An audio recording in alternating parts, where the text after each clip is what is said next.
Alam mo ba, hindi ordinaryo ang mga kamatayan ng mga apostol ni Jesus. Bawat isa may kakaiba at matinding kwento ng sakripisyo.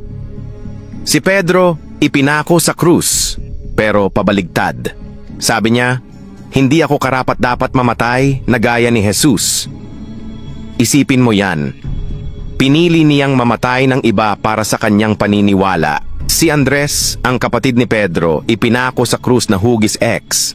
Habang nakakadena, nagpatuloy siyang mangaral ng salita ng Diyos ng 2 araw bago siya tuluyang namatay. Santiago, anak ni Zebedeo. Si Santiago ang unang apostol na pumanaw. Pinugutan siya ng ulo ni Haring Herodes noong 44 AD. Isang marahas na pagtatapos para sa isang matapang na tagasunod. Si Juan, ang apostol na nilaga sa kawali ng langis, pero dahil sa isang himala, nakaligtas siya. Namatay siya ng matanda na habang naka-exile sa isla ng Patmos.